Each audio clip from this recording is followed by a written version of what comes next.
السلام عليكم. دي سلسلة هنرد فيها على الأسئلة بخصوص معادلة كلية هندسة اللي بتيجي على الفيديوهات، بحيث إن الرد يوصل لناس أكتر والناس تستفيد منه. أول سؤال كان بيقول هي المعادلة دي أنا جبت 63% علم رياضة، هل أنا ليا معادلة هندسة ولا لأ؟ وهل عشان أخش هندسة أخش معهد فني صناعي سنتين وخلاص؟ أول نقطة بالنسبة لثانوية عامة، لو أنت للأسف ثانوية عامة فمالكش إن أنت تقدم في معادلة كلية هندسة، لان هي بكل بساطه فرصه للطلاب التعليم الصناعي اذا كان صنايع 3 سنين او 5 سنين او معاهد فنيه، ان هو عنده فرصه ان هو لو اجتاز اختبارات بتاعه معادله هندسه يخش هندسه على طول. فهي مش موجوده لثانويه عامه لانك اوريدي عندك هندسه في التنسيق، لكن هي موجوده المعاهد الفنيه ومدرسه الثانوي الصناعي. بالنسبه اخش معهد فني بعد كده اقدم، الطريقه دي تنفع جدا. هو انك هتخش معهد فني صناعي، اي معهد صناعي، وفي سنة تانية تقدر تقدم على معادلة كلية هندسة بالشهادة بتاعتك في المعهد ان انا خلصت معهد صناعي سنتين وجاي اقدم على معادلة كلية هندسة. فده عادي، ما فيهوش اي مشكلة، وفعلا في ناس بتنجح. وانا معايا زمايلي في هندسة المطرية حاليا كانوا ثانوية عامة ودخل معهد صناعي سنتين ودلوقتي عمل معادلة ونجح ومعايا في الكلية نفس الدفعة بتاعتي، فعادي يعني الموضوع شغال والناس بتنجح ومش حاجة استحالية.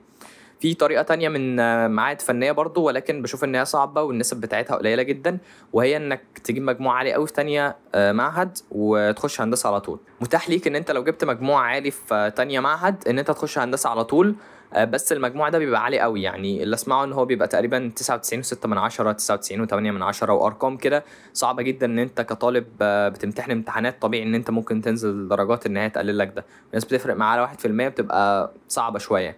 المعادلة ألطف بكتير وفي ناس كتيرة بتلجأ لها يعني، والموضوع زي ما قلت شغال. طبعا انت برضو لو عندك اي اسئلة بخصوص معادلة كلية هندسة عايز تفهم ايه، احنا عملنا فيديوهين بنتكلم فيهم عن المعادلة، شرح تفصيلي ليها، المواد بتاعتها وكل حاجة، وعملنا فيديو تاني بنتكلم فيه عن الكلام اللي بيتقال عن المعادلة ليه الناس ما بتنجحش، وحاليا اهو بنرد على الاسئله بتاعت الناس. فلو عندك اي اسئله سيبها لي في الكومنتات وهرد عليك. في سؤال تاني بيقول هي معادله الهندسه هو منهج ثالثه ثانوي، عشان انا في تانية صناعي وبذاكر دلوقتي في الاجازه المعادله على اليوتيوب من خلال مدرسين ثالثه ثانوي، هل المنهج هو عشان انا ما فيش سناتر قريبه مني معادله هندسه، ده صح ولا لا؟ المنهج بتاع ثانويه عامه ومعادله هندسه هو بالنسبه لشعبه علم رياضه، نفس المواد بالظبط. مواد معادله هندسه بتبقى تفاضل وتكامل، جبر وهندسه فراغيه، استاتيكا وديناميكا، وكيمياء وانجليزي وفيزياء نسيت الفيزياء وكيمياء وانجليزي وفيزياء. المواد دي هي بالظبط منهج ثالثه ثانوي، ولكن بتختلف في حاجات بسيطه قوي. فكره الامتحان بتاع المعادله شكله عامل ازاي، وفكره صياغه السؤال، يعني اللي بيحط الامتحانات بتاعه المعادله غير اللي بيحط امتحانات ثالثه ثانوي، فطبيعي شكل الامتحان هنا وهنا مختلف، طريقه السؤال هنا وهنا مختلفه. فمش هتذاكر ثانويه عامه بالظبط وتذاكر نفس الاسئله والامتحانات بتاعتهم طول السنه وتخش تبقى عايز تجيب مجموعه في معادله هندسه، يعني هيبقى في اختلافات بسيطه. غير نقطه تانية مهمه جدا، وهي نقطه ان الامتحان بتاع المعادله اسئلته كتير جدا، يعني كل امتحان في المعادله بيكون 50 سؤال، فانت معاك 50 سؤال في ساعتين بتحلهم. بيبقى في طريقه معينه بنتدرب عليها ان انت يكون عندك سرعه في الحل، ان انت تقدر حتى لو السؤال انت بنسبه كبيره مش عارفه او خلاص انت واقف عليه، في طرق معينه مثلا ممكن تحله بالاله بخطوات سريعه، ممكن تهبده حتى لو مش عارفه خالص. من الاخر يعني التدريب على الاسئله والامتحانات بتاعه المعادله غير ثانويه عامه. انت مثلا ممكن امتحان استاتيكا في ثانويه عامه يكون الاستاتيكا لوحده والديناميكا لوحده وبتقعد مثلا كل واحد 20 سؤال، لا انت عندك هنا 50 سؤال استاتيكا وديناميكا، وممكن تلاقي الاثنين على بعض عاد اسئله استاتيكا بعد كده يجي لك اسئله ديناميكا في نص الامتحان، يعني مفيش ترتيب مثلا، او الاستاتيكا لوحدها او الديناميكا لوحدها، وانت بتحل ومعاك 50 سؤال في ساعتين، فطبيعي التدريب عليه بيكون مختلف.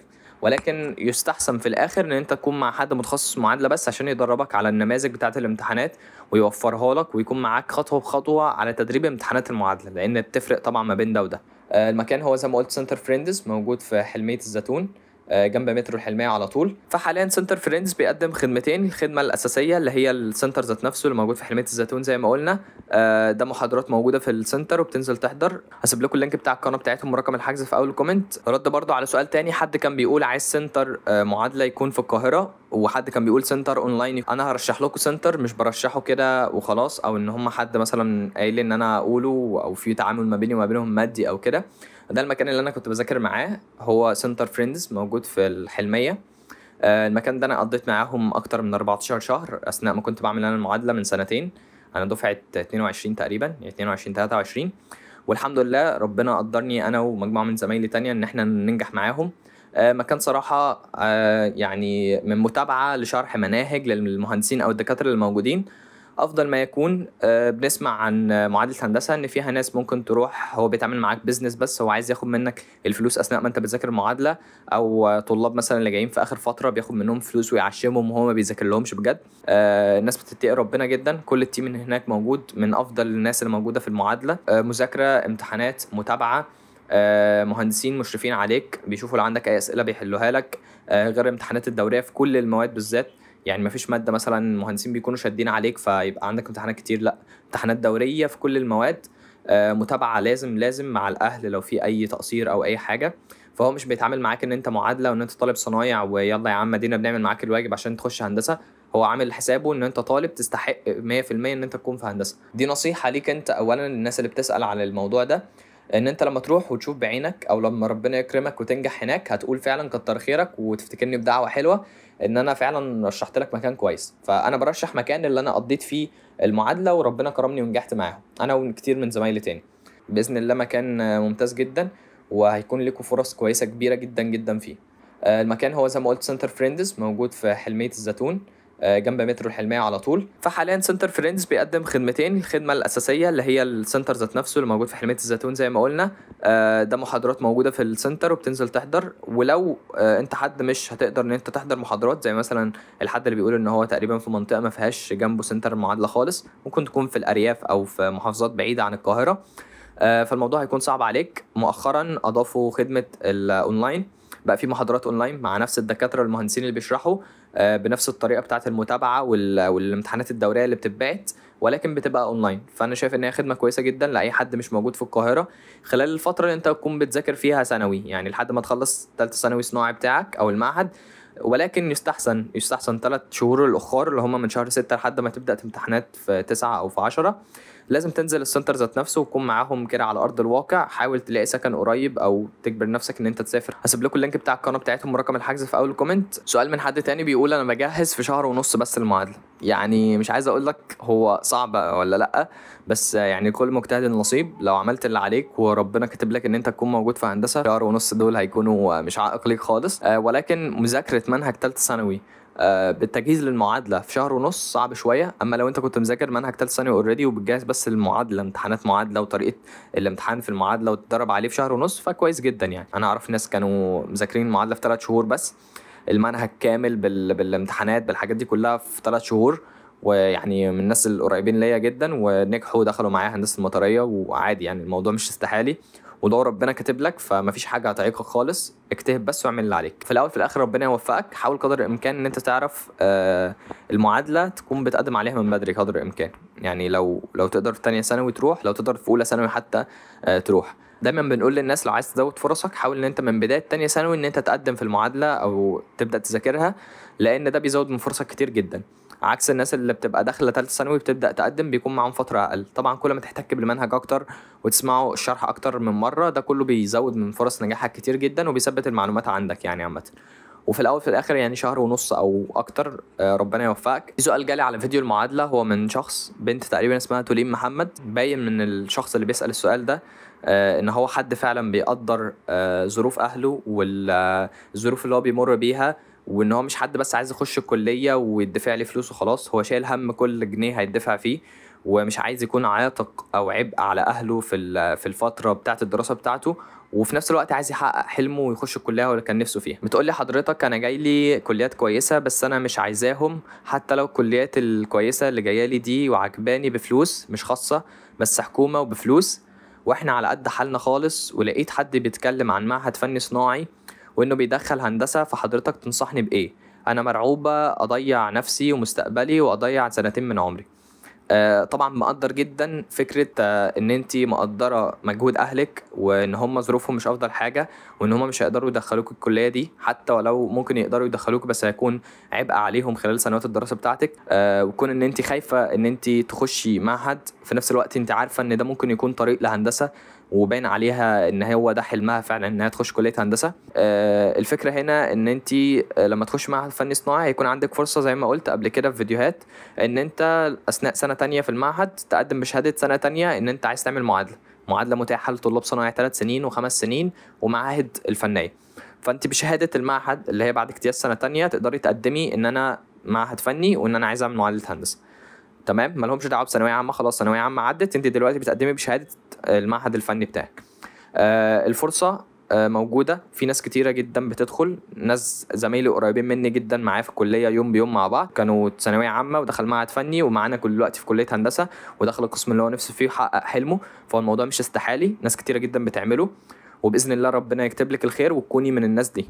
نقطة ان انت خايفة تضيعي مستقبلك او تضيعي نفسك في معهد فني، فعلا ده الدراسة في المعهد مش زي الكليات اكيد، واكيد مستوى الطلاب اللي معاكي مش زي الكليات، بيكون طبعا مجاميع اقل، ومع احترامي للناس اكيد في ناس مختلفة عن دول، بس بالنسبة كبيرة بتبقى عقليات مش بتركز قوي على الدراسة وكده. ولكن كل الموضوع هما كلمتين هقولهم لك، انت مش زي الناس دي، انت باصة خطوة قدام، خطوة بعيدة شوية، وبتعدي من هنا بس محطة عشان توصلي لمكان تاني احسن. فما تبصيش لنفسك ان انت زي الناس دي، مع احترامي طبعا لاي حد، بس انت باصه لحلم اكبر، ومش هتكتفي بالمعهد ده، لا انت هتكملي بعديه وتخشي هندسه، وان طريقك هنا هو خطوات. فما تاثريش باي كلام حد بيتقالك، ما تاثريش باي حاجه بتحصل جوه المعهد من ناس ما بتذاكرش وبتنجح، او ناس بتجيب مجموعه وخلاص، او ناس بتدفع فلوس عشان تنجح. انت باصه لطريق اكبر بكتير جدا وحته ابعد بكتير جدا، وهي ان انت رايحه هندسه. فنفس الموضوع ده والله كنا بنعدي بيه اثناء ما احنا كنا في تعليم صناعي. يعني انا كان مجموعي جايب ثانويه عامه عادي، وما قدمتش ثانويه عامه بسبب الظروف اللي كانت بتحصل فيها وتغيير نظام التابلت، والناس اللي مجاميعها كانت بدات تنزل في الارض خالص. يعني كنت انا من اول الدفعات اللي غيرت النظام بتاع الثانويه عامه. فصراحه بعد ما كنت جايب مجموعه ثانويه عامه ما حبيتش ان انا اقدم، ودخلت حاجه اسمها تكنولوجيا تطبيقيه تبع انتاج الحربي، ودي مجموعه كان اعلى من ثانويه عامه بكتير، يعني كانت بتاخد من 200 حاجه و60 يعني. المهم، فاثناء ما احنا هناك مع ان المجموع عالي، ولكن الطلاب بعد سنه او سنتين خلاص بيبقى عارف انا تعليم صناعي وبص لحياته كده، ومش عايز يكمل حاجه بعد البتاع، وممكن يقدم معهد بس وخلاص بعد ما يخلص الثانوي. ففكره ان احنا كنا ساعتها انا وكان معايا زمايلي تاني بنعمل معادله هندسه، ايه ده هتخش هندسه؟ ناس بالله تمام اعملوا اللي انتوا عايزينه، بس في الاخر يعني هتخش هندسه هتبقى مهندس. ونظرة زي ما بنقول كده، نظرة احتكار، او نظرة اللي هو لا يا عم مش هيوصل لحاجة ومش هينجح.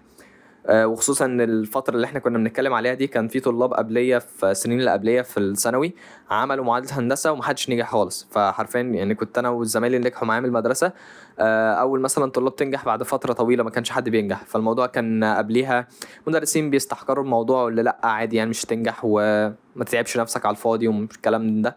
ولكن في الاخر الكلام ده كله ما كانش بيأثر فينا، بصينا لحلمنا البعيد واشتغلنا عليه من اول يوم في تانية ثانوي ما خلصناها لحد ما امتحنا في شهر 10. والحمد لله ربنا قدرنا، جبنا مجموع عالي جدا في ثانوي، وقدرنا نخش كل الكليات والمعاهد اللي احنا عايزينها. لو عايز اي حاجه في التنسيق تخشها حرفيا. وفي نفس الوقت برضو ربنا كرمنا في معادله هندسه ودخلنا. فانا عارف الموضوع ممكن يكون ريسك شويه، نظره الناس اللي حواليكي ان هو خلاص انت كنت ثانويه ودخلتي معهد فني صناعي، ولكن لا، ما تبصيش لده كله، ركزي على حلمك البعيد زي ما بقول، وباذن الله ربنا هيكرمك، لان انت باين ان انت شخص فعلا بيقدر الظروف وبيحترمها. وربنا عمره ما هيجازي حد بيعمل كده ان هو ما يوفقهوش ويوصل اللي هو عايزه. ومستني منك كومنت تفتكريني بعد سنتين كده لما تخشي هندسه وترجعي تقولي لي انا حققت حلمي وان النصيحه بتاعتك فرقت معايا. من ضمن الاسئله برضو حد بيقول انا بدات اذاكر، ممكن تنصحني؟ ناس بتقول خليها السنه الجايه.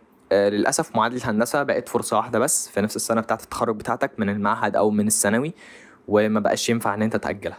فلا، بدأت تذاكر ذاكر وخلاص، هي السنة دي اللي ليك. لو ما دخلتش امتحانات في نفس السنة بتاعة التخرج بتاعتك ما بقاش ليك فرصة تانية بعد كده. فلا، ما تأجلش خالص. قبل كده كان في نظام ان انت ممكن لو خلصت ثانوي السنة دي تقدم، بيبقى ليك فرصتين وتقدم في اي سنة بعد ما تتخرج.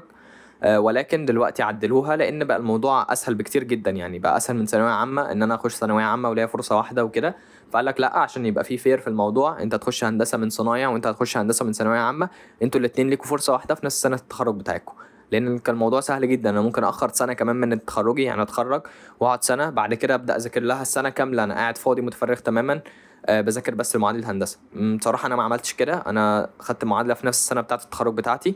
انا كنت دفعه 22 في المدرسه انتاج حربي تكنولوجيا تطبيقيه، وذاكرت المعادله في نفس الفتره، فما اخرتش حاجه من سنين حياتي. يعني انا زي الدفعه بتاعتي بتاعه ثانوي، هم دخلوا كليات وانا دخلت هندسه، فاللي هو عادي يعني، هي مش سابقني بسنه او حاجه. فهو التعديل الجديد في النظام بقى ان انت لازم تقدم في نفس سنه التخرج بتاعتك، وليك فرصه واحده بس، يا تنجح يا تسقط.